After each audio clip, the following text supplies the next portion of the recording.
mean, you saw all the pitches behind the counts, 3-2, 3-2.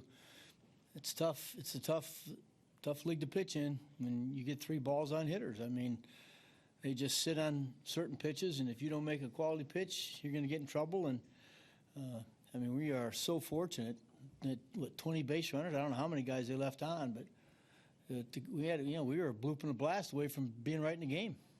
We've talked about this a bunch this year with the walks for this pitching staff. As you look at, how different it's been than you've expected with the starting pitchers and the pitching staff in general, is that the number one thing that stands out to you as kind of a shocking statistic? Yes.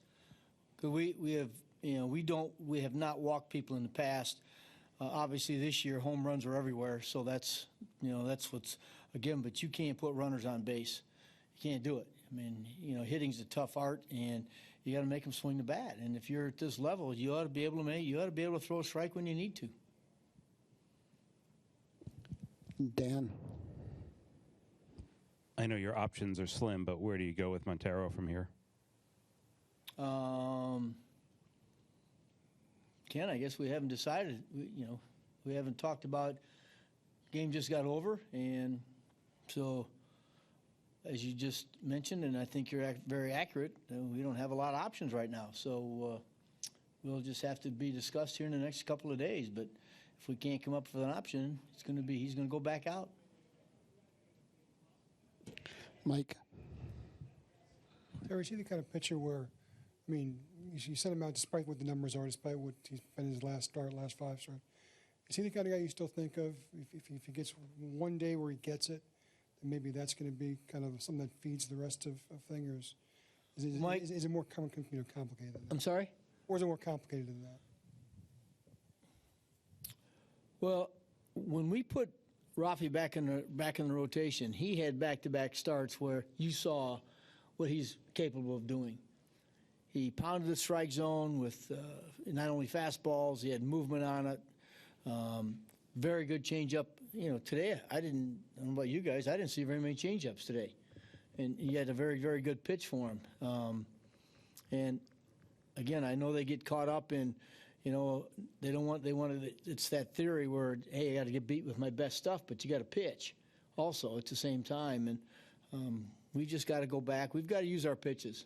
We can't live with one pitch and then have to try to, be so fine and try to be so perfect with the location. That's too hard to do. So, we just got to continue to work at it and continue to try to get them to understand. Don't be afraid to, make a quality pitch with your fastball and, use your other stuff. And, they're all caught up with not walking guys, and yet they do, because I think that's on their minds. Anthony.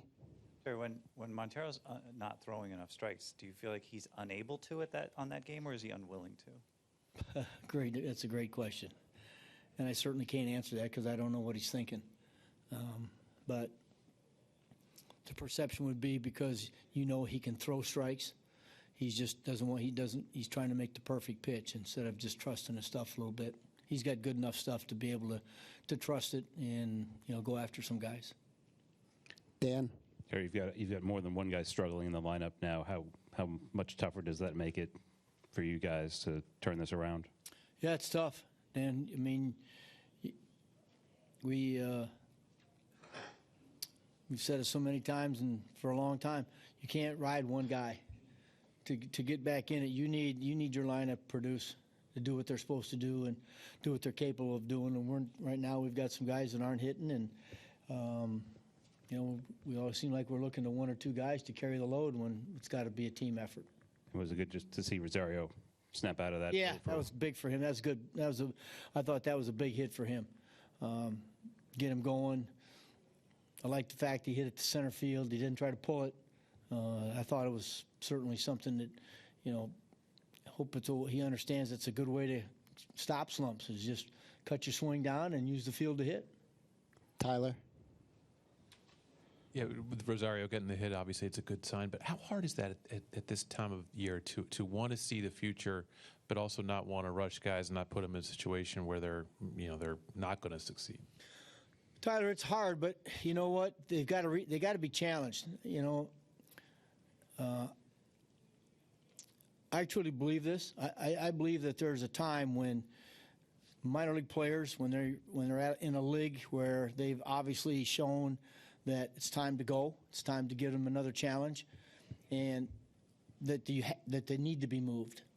You know, I think Ahmed Rosario will be a better player down the road when he realizes what it takes to deal with failure. You have to know, you have to fail to understand how to get through it. And you know, I have been through this for a long time where guys, you know, the game was easy for them as they're coming up.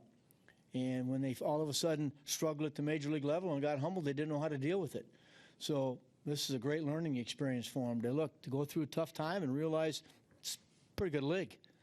And to have to fight through a slump, to have to fight through some tough times, I think that'll make him a better player. Rich. When you look at Montero's first inning, he makes the good pitch to Beltre, and then the balk occurs. Do you think that unnerved him? And if it did, how does a player have to learn on this level not to let it unnerve him? Yeah, you have to, Rich. I mean, you just got to let it. You just got to, hey, look, it's just like a ground ball that, you know, looks like a routine play, and we don't make a play on it. Hey, look, you got to get the next guy. You know, hey, that's part of the game. So you got to be able to forget about it and get the next pitch. Now, again, that's easier said than it is when guys are trying to fight for jobs and fight for, you know, opportunities to get out there. And, you know, failure's tough sometimes. And, you know, it's the age-old thing. Look, you know, you got to learn how to fail. You got to learn how to deal with it. And you learn how to get through it. And those are things that this time of year, young players, it's good for them.